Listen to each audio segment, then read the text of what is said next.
Good afternoon, everyone, and welcome to one of RVN's still newer-ish television shows, What the Why with Barbara Ann. If you haven't seen us before, our show features conversations with diverse leaders from all walks of life about why they do what they do and how they figured things out. Maybe you feel sick and tired of feeling sick and tired, or maybe you feel stuck and you want to get unstuck, whether that's in your personal life or your business or corporation or even your career. One thing that all of our guests, all of our diverse guests have in common with you is that they felt similarly at some point in their life and they decided to change. And today's guest is no exception to that. Our guest today is Anita Grace Brown. Anita is author of Kamikaze Yogi, which is available on Amazon and through other outlets. She's a yoga instructor and life coach at Groovology. And Anita describes how she helps people as life coaching for those focused on holistic wellness grounded in faith. Faith is a huge part of Anita's life. Her clients tend to seek her out because they are tired of mediocrity and ready to get their groove back. Anita assists them in unearthing their innate courage and lust for life by giving them her full attention. During their time with her, Anita's clients can be certain there is no one else competing for her thoughts. She is focused entirely, 100% on them. Anita knows of which she practices. She describes herself as someone who is not the same person she was a decade ago or even a few years ago. Her journey helped her heal from PTSD and transform her ADHD neurodivergence into a superpower of intuition. Anita has innovated her own model of coaching, which includes breathing as the bridge between mind and heart, engaging in wholeness to achieve results rooted in the highest love consciousness. Anita's been featured on YouTube.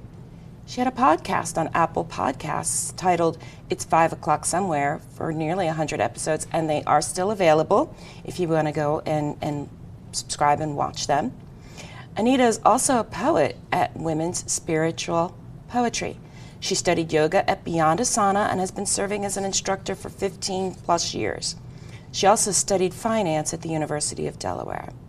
I'm really excited to have her. We participated in training together at one point. So without further ado, please welcome Anita Grace Brown. So, yay. Thank you, Barbara Ann. Thank you for being here. So, you know the drill. After I went through all of that, I don't imagine, although it's possible, that little Anita, when you were growing up, really thought that you would become an author and a podcaster and all these other things that you've done over the course of even before writing your book, The Kamikaze Yogi, and since. So what did little Anita want to be when she grew up? So anybody that's listening, if you have anything like CPTSD, it impacts memory and it impacts your experiences from childhood kind of being stuck. So when I contemplated that you were going to ask me that question, my first reaction was like, I have no idea. And I've had other guests that have said that too, and that's sure. Okay. But then, so your inner child is always right there. So all you need to do is pause, tap in, kind of prayerfully reconnect with yourself. And I thought of myself as a teenager, as a cheerleader, that I believe she wanted to be an actress or a dancer. Okay. And I think yoga is very similar to both of those in many ways. It serves a similar purpose and stimulates some of the same mental pathways. For sure. Which is awesome. And so how did you find your path? Well, actually, before I ask that question, for those who may not know, what is CPTSD? So it's probably more common than you think. You've heard the word trauma, and we say little t or big T. Big T is when something really dramatic and maybe terrifying happens to you in your life. We think of war veterans. Yeah. CPTSD is when all the little t traumas from neglect, abuse, and even smaller things that most people don't think are so impactful to the nervous system. Basically, if it's not processed, it becomes trauma. And trauma in the present lives as a charge, maybe as anxiety or depression, and you don't feel coherent in yourself. So I see it as a journey of healing back to this mind, body, spirit wholeness, so that you just relax as yourself. That's how I would best describe. Instead of feeling so scattered and not sure, being present, not sure how you feel about things, I feel like I was always searching out there. And then coming back to this soul self, beyond persona. All right. So C, PTSD is, it's almost like a boiling frog kind of, you don't even realize it because it just keeps picking at you, picking at you, picking at you until it has such a drastic effect. Right. And I think so many people don't recognize that that might be what they're suffering from, because there's so many other labels. When you go in search of healing, the doctors are trying so hard.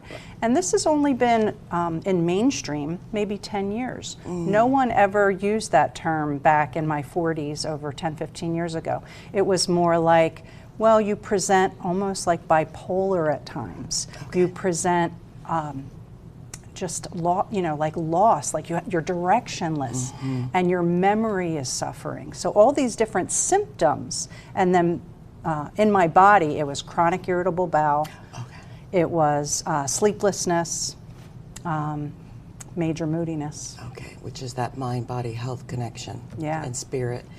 So this kind of actually does dovetail right into my next question, which was, how did you get to where you are now in terms of your journey and making the changes that you realized needed to be made to get healthy? Yeah. You have to be really honest with yourself, which is so painful. So I feel like if you have a yoga journey, or I would say anything where you're kind of forced to face yourself, you could call it face your demons, your shadow side, you realize you don't really, that it's hard to do, you don't really want to take a look. So that's where the faith comes in, because this relationship with God, with Jesus, and in my case in particular, that love is always there. So it's this encouragement, just take a peek, and this relationship with God unfolds as to the why. What's underneath your behavior? What's underneath the desire to drink, the desire to numb, the desire to shop? All these patterns that we're not proud of, but that we're human, and we're doing the best we can, but we recognize we need to change. Yeah, and you're right. They're all things that are external to us, and people are seeking external answers to things that can only be dealt with from within, and you've figured that out and specialize in that now, which is one of the things that led to your book. So tell us about, you can show everybody the book, but please tell us about Kamikaze Yogi. So the subtitle is Christ, Yoga, and the Courage to Emerge. So that's my hope for readers, is that they find the courage to emerge, to be themselves, back to that description of who are you? And who are you beyond your job, your labels as wife, mother? Who are you at a deeper essence? And most of the time, that's really hard to dig deep enough to sense who you are after you peel away these, like you said, external ways of operating in the world. So the yoga practice, and why it's accessible in a book, is because I made it so simple. Just remember to breathe, journal, stretch your spine, stand upright, your posture matters.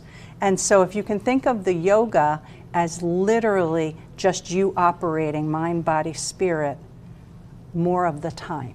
More of the time you feel whole versus that scattered, rushing, oh, why did I say that, questioning, doubting yourself. More of the time you're like, okay, this feels natural. Now, it takes a lot of courage to put yourself out there when you're writing a book. How did you find the strength to I don't like the term fear, but basically, how did you find the courage to say, okay, I'm going to write a book, and then a lot of people don't understand what the real meaning of kamikaze means. And you made a deliberate choice in terms of calling it kamikaze yogi. So let's start with the first part of that. How did you find the courage to do this in terms of actually the book itself? Faith, Okay. staying close to what's relevant in the world right now, mental health. Yes. So my story is through my mental unwellness, my physical unwellness. So back to giving people hope that you can take these baby steps and it will build momentum. So each practice in here, you might feel that's silly. Like I have practices with eating so that you're more present to your food and your connection to your food. And so I think that if you just notice that for a week, you'll have these new awarenesses. So to me, the bravery was incremental, and then in order to get myself to do that big push into the world, I would make myself do something brave every day. I love that. And some days that's really tiny, and some days it felt like, what am I doing? Why would I put myself out there like this? But that was my basic challenge to myself, to complete the book and put it into the world, was to do something brave every day. All right. Now, how did you decide on the title, Kamikaze Yogi? So years before I was just starting to write some poetry. I was in my 40s. I never thought of myself as a writer, and this poetry started to bubble up in me, and that began to be published in the world, and that built my confidence. And one day the word dropped into my spirit, and I said to my husband, I believe I'm going to write a book someday, and I know the title, Kamikaze Yogi. And he said to me, that's a terrible title, honey. Because people don't necessarily understand what kamikaze really meant. They just associate it with, actions of World War II. But that wasn't the original intent of the word. Correct. So thousands of years before World War II, in the East, the word meant divine wind and means divine wind or Holy Spirit. And since I discovered that, I have just gotten confirmation after confirmation that it is a beautiful redemption of a word that has very difficult connotations. The biggest confirmation you may have seen in the book is our godson Kyle passed away from a brain tumor. And during his last months, he couldn't speak anymore, and he showed me a picture that he wanted this as his final tattoo. And it was a picture of a kamikaze pilot. And I went home and I just thought, wait, he doesn't know that this is the title of my book that I literally just only wrote, 5 pages. And I started texting him, Kyle, we have this amazing connection, you and I. You want a kamikaze pilot, like, can you tell me more? But he could barely communicate. And so I would say back to him, you know you're going to die, but you know that it's almost like the kamikaze pilot. You've put on your armor, and you're going to arrive in heaven, and you're going to be somewhere eternally. And he's going to ride the divine wind. And he's going to ride the divine wind. Thank you for saying that. Yes. So he would just send back heart, heart, heart, heart, heart, heart, heart. So that I was like understanding what his soul was understanding. Wow. And it totally changes the context. So believe it or not, it's already time for a break. So we are going to be back after this brief commercial break with Anita Grace Brown, the author of Kamikaze Yogi and an instructor and coach at Groovology.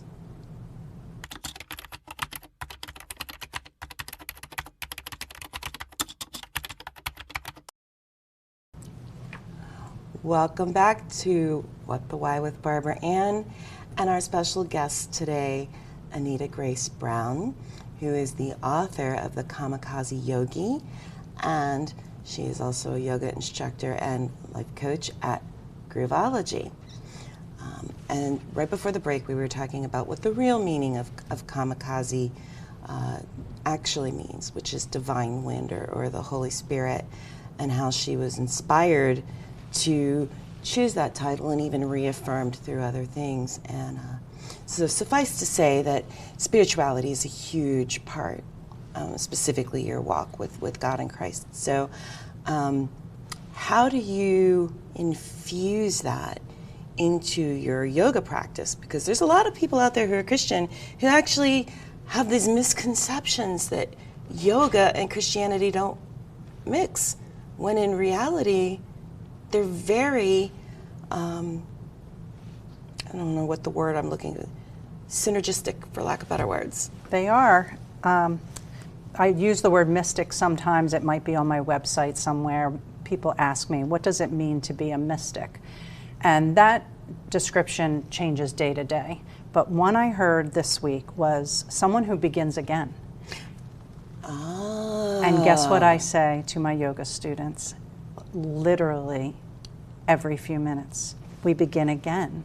Yeah. You move from posture to posture, and you have to let go of what came before and return to focus, presence, balance, strength, what's happening in the now. So to me, maybe not everybody understands Christian mysticism, but just the thought of a person of faith who tries to be so humble, like whatever I think I know, I'm going to choose to begin again. I'm going to choose to, and that's why I think the postures tie in so beautifully. Child's pose, you're on your knees. You make yourself very small.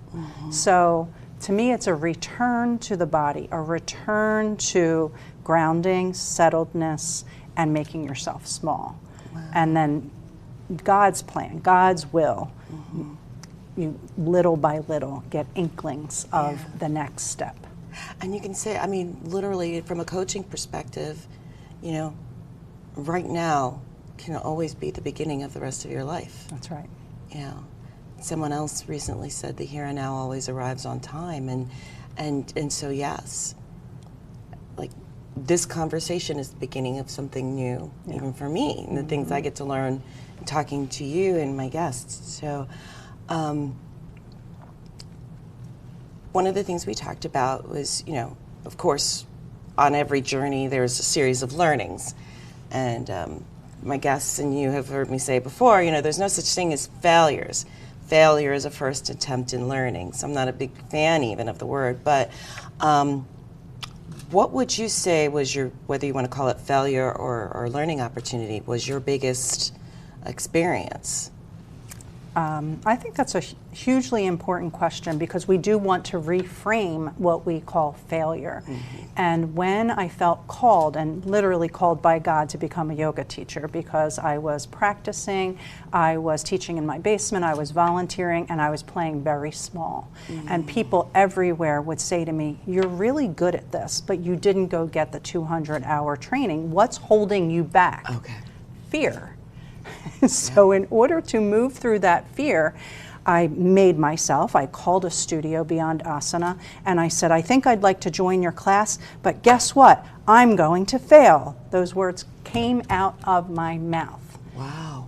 And 7 months later, I raised $2,500 for the programming that we were helping children in Africa with their schools, weekends and hours and hours and hours.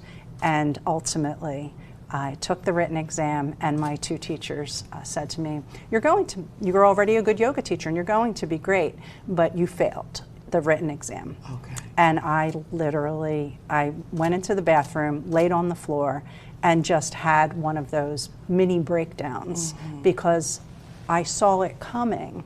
Yeah. I couldn't avoid it. I don't know why I couldn't avoid it. It was just so deeply ingrained.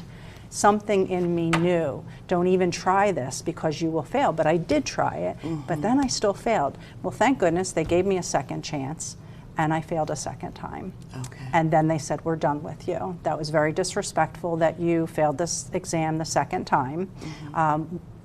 It says a lot about their teaching, because through our course, Josephine always said, none of you will fail this. Right. I won't allow that. Right. Right. So, you know, looking back, they were very young. That was very bizarre to tell me that I was cut off. And I just literally prayed and then begged for a third chance, because something in me knew there's so much more to this than just passing. And we know writing a book, we know teaching hundreds of students, creating 100 podcasts. And you're neurodiverse. So you need a different style of testing. But I didn't know that back then. Okay. I couldn't advocate for myself. So the thing that's interesting about being neurodiverse is that when I was in traditional high school and college, I did very, very well. So I had that story that my brain worked great. Then you age decades and the condition worsens and you don't address it. And now it shows up in traditional style learning. Yeah. And that's the other part too. Learning has changed. I mean, it's one thing to, do rote learning in a classroom. It's another thing to do learning in the environments that we have now. And a lot of them aren't conducive to people who are neurodiverse or need a different approach. And we see that in lots of different ways all the time. Yes. When I tell this story, I want to encourage listeners to think about the stories that you tell yourself, because that third time that I had to push through and make myself, challenge myself in every way imaginable to do better, I kept coming up against stories of good enough, good enough, good enough. And I didn't believe in excellence. Well, that's part of trauma. Yeah. Trauma doesn't understand future and excellence. There's a big piece of it that this has to be good enough. I'm in survival. Wow. So when you went for the third time, how did it go? I passed. I was so proud of myself. I knew the answer, but I mean, I just wanted everybody to hear, which is interesting because 3 is a trinity, and it is what some people call an angel number. So I dug deep. So congratulations on that. Thank you. So believe it or not, we're at time. If someone is interested in your book, or would like to visit your website or find out more about taking classes with you, what's the best way for them to contact you? Through my website, Groovology. Also, I'm on social media as Anita Grace Brown. I have a course in January on breathing that will be a week long, just 15 minutes a day. And I have another course in January where it will be community in the evening, like 3 Monday evenings. So all on Zoom. And locally, I teach that you can find my schedule on the website. And this, as you mentioned, is on Amazon, and I wanted to gift this to you. That's thank your you. copy. So Kamikaze Yogi, the Kamikaze Yogi who teaches yoga, is available on Amazon, and you Google it, you'll find it. It comes right up. Actually, very high in the Amazon rankings. Thank you. It's getting great reviews, which feels wonderful because it was a lot of hard work, and I'm glad people are enjoying it. Awesome. And all right, so definitely check her out. And any parting words for anybody who's interested in learning more about getting into yoga as an instructor? Yeah, message me, email me. I would love to answer your questions. I love to engage with people in this topic because I have been doing it so long now that I feel like I've come up against a lot of the same, it's mostly someone telling you, where did you hear that? Why is that a problem? Who told you that? So just kind of getting underneath and then checking in with yourself. What do you need? What do you want to pursue? So awesome. All right, thank you so much. Thank you. I know it was a challenge with trains and things to get here. So regarding our upcoming episodes, we have some other inspiring guests coming up, including but not limited to Tom Drucker, CEO of Consultants in Corporate Innovation, and he's a specialist in psychological safety. We have Tanner Ali. She's founder and residential land steward at iLogic Sustainable Industries, otherwise known as farming. She's also a poet. And then we also have Lisa Hillerin, author and owner of Lisa Hillerin LLC. You may recall she was my very first guest on What the Why, and she's coming in to update us on her recent transitions, including her graduation with her master's degree from Southern New Hampshire University. Please believe when I say you don't want to miss what any of our upcoming guests have to say about their journeys. Also, remember to check out my appearance as a recent guest on RVN Television's own Unwinding Stress with Dr. Kevin Jarina, who was my guest last week, as well as my appearance a few months ago on Defining Moments with Her Biz's Ellen Herbert. And then one of my repeat guests, Ian Hanley, has a new show called Taliesin's Magical Tales, and you can check that out on RVN Television as well. As a reminder, What the Why airs on Tuesdays and Thursdays at 1 p.m. and Mondays at 3:30 p.m. and is available on demand through RVN Television and Roku, and coming in 2023 to additional platforms. And remember, whether you're looking to make changes in your life or career, big or small, please join us again for more inspirational and informative conversations with people like Anita, who wanted to make changes in their life and overcame whatever fears or obstacles were in their path to find their purpose and live it.